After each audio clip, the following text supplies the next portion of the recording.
दोस्तों, आपका हमारे चैनल पर हार्दिक स्वागत है।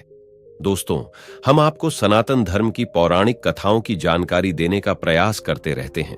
यह जानकारी विभिन्न ग्रंथों, धार्मिक पुस्तकों और विभिन्न कथाओं के आधार पर संग्रहित करके आपके समक्ष प्रस्तुत कर रहे हैं। आज की वीडियो में हम आपको जानकारी दे रहे हैं कि भगवान विष्णु ने इस लौकिक संसार में प्रथम अवतार क्यों और किस रूप में लिया था। ऐसा माना जाता है कि इस नश्वर संसार में एक दिन सब कुछ नष्ट हो जाएगा। हिंदू धर्म में ऐसी मान्यता है कि 4 युग होते हैं। पहला सतयुग, दूसरा त्रेता युग, तीसरा द्वापर युग और चौथा कलयुग।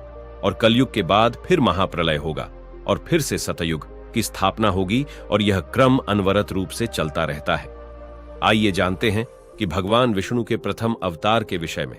इस विषय में अनेक कथाएं प्रचलित हैं, परंतु मुख्य कथाएं आज इस वीडियो में हम आपसे साझा कर रहे हैं।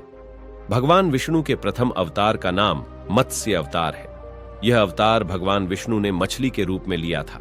इस अवतार की कथा श्रीमद् भागवतम और विष्णु पुराण में विस्तार से बताई गई है। विष्णु जी ने मत्स्य अवतार का लेने के पीछे कई कथाएं आती हैं। कहा जाता है कि प्राचीन काल में महर्षि मनमंथ ने एक विशाल ग्रंथ वेदों सहित को एक जलाशय में सुरक्षित किया था। एक दिन जब उन ग्रंथों को लेकर एक जल प्रलय का भय उत्पन्न हुआ तो भगवान विष्णु ने मछली के रूप में अवतार लिया और उन वेदों को सुरक्षित रखने का कार्य किया। इसके अलावा इस अवतार के पीछे एक और प्रमुख कथा है, जिसमें भगवान विष्णु ने समुद्र मंथन से प्राप्त एक बहुमूल्य रत्न, जिसे आग्नेय मणि या सप्त चतुर्भुज कहा जाता है, को बचाया और पृथ्वी को सुरक्षित किया। मत्स्य अवतार की अन्य कथाएं इस प्रकार हैं। 1. ऋषि मनमंथ और शंखासुर। एक समय की बात है, एक बड़े समुद्र में प्रलय की स्थिति उत्पन्न होने वाली थी। महर्षि मनमंथ ने भगवान विष्णु से यह प्रार्थना की थी कि वह पृथ्वी और वेदों को सुरक्षित रखें।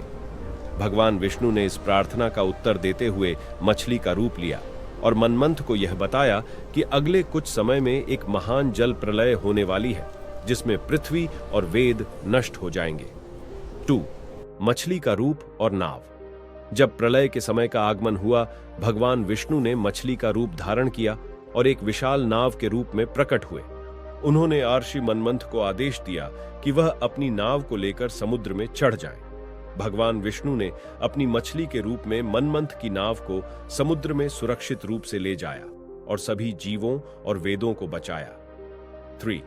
प्रलय और बचाव। जब समुद्र मंथन के बाद उत्पन्न हुए अमृत और अन्य रत्नों से समुद्र में प्रलय हुआ, भगवान विष्णु ने अपनी मछली के रूप में उन सभी को बचाया और उन्हें सुरक्षित स्थान पर पहुंचाया। इस दौरान भगवान विष्णु ने पृथ्वी के सभी जीवों और वेदों को सुरक्षित किया। वेदों को ऋषि मनमंथ के पास वापस भेजा और प्रलय के पश्चात संसार का पुनर्निर्माण हुआ।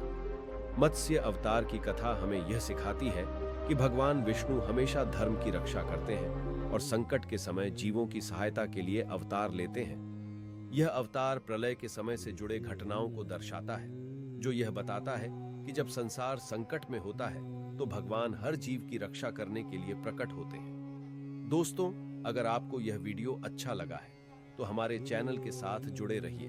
हमारे चैनल को लाइक कीजिए और सब्सक्राइब कीजिए और शेयर भी कीजिए।